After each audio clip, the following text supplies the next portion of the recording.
Les Misérables by Victor Hugo.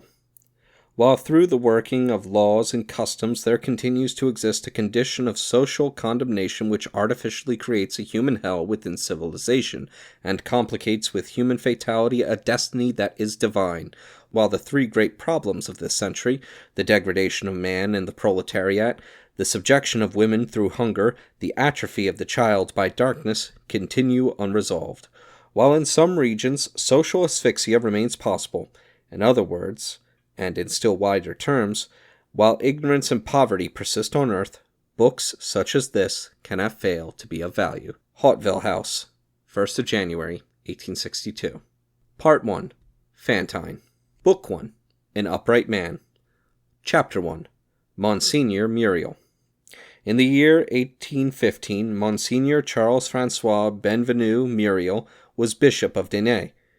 He was then about 75, having held the bishopric since 1806. Although it has no direct bearing on the tale we have to tell, we must nevertheless give some account of the rumors and gossip concerning him which were in circulation when he came to occupy the diocese.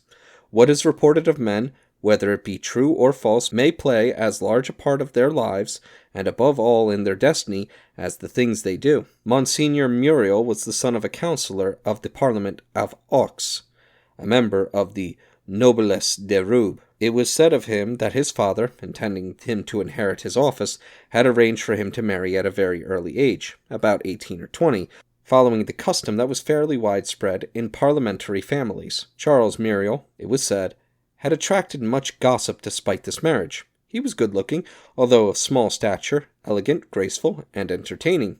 His early life was wholly devoted to worldly matters and affairs of gallantry. Then had come the Revolution, and in the rush of those events the decimated and persecuted parliamentary families had been scattered. Charles Muriel emigrated to Italy, and here his wife died of the chest complaint that had long afflicted her. There were no children. What happened after this to Monseigneur Muriel? Did the collapse of the old French social order, the downfall of his own family, the tragic events of '93, perhaps even more fearful to an émigré witnessing them at a distance, inspire him thoughts of renunciation and solitude? Amid the distractions and frivolities that occupied his life, did it happen that he was suddenly overtaken by one of those mysterious and awful revulsions which, striking to the heart, change the nature of a man who cannot be broken by outward disasters affecting his life and fortune? No one can say. All that is known is that when he returned from Italy, he was a priest. In 1804, Monsieur Muriel was cure of Brignoles, where, already elderly, he lived in profound seclusion. At the time of the Emperor's coronation, some small matter of parish business took him to Paris. Among the influential personages whom he had occasion to visit was Cardinal Fesch, the uncle of Napoleon, and it happened one day, when he was waiting in the cardinal's antechamber, that the emperor passed through on his way to call on his uncle. Seeing the old priest intently regarding him, he turned to him and asked sharply, "Who is the gentleman who is staring at me?" "Sire," replied Monseigneur Muriel, "you are looking at a plain man, and I am looking at a great man. Each of us may benefit." That evening the emperor asked the cardinal the priest's name, and shortly afterwards Monseigneur Muriel learned to his great surprise that he had been appointed Bishop of Dinan.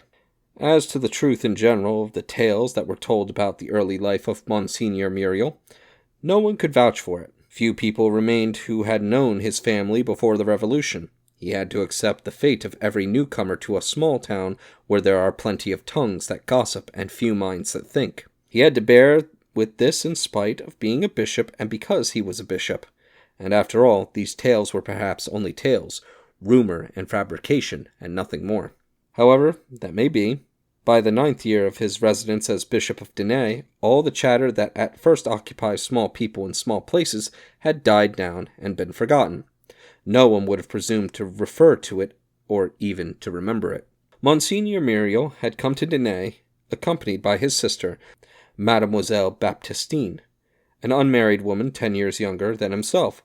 Their only servant was Madame Magloire, a woman of the same age as Mademoiselle Baptistine, who, from having been the servant of Madame la Cure, now assumed the twofold office of personal maid to Mademoiselle and housekeeper to Monseigneur. Mademoiselle Baptistine was tall, pale, thin, and gentle, a perfect expression of all that is implied by the word respectable. For it seems that a woman must become a mother before she can be termed venerable.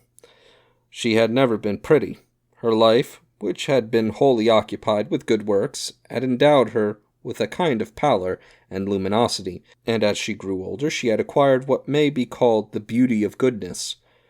What had been skinniness in her youth had become, as she matured, a quality of transparency through which her saintly nature could be seen to shine.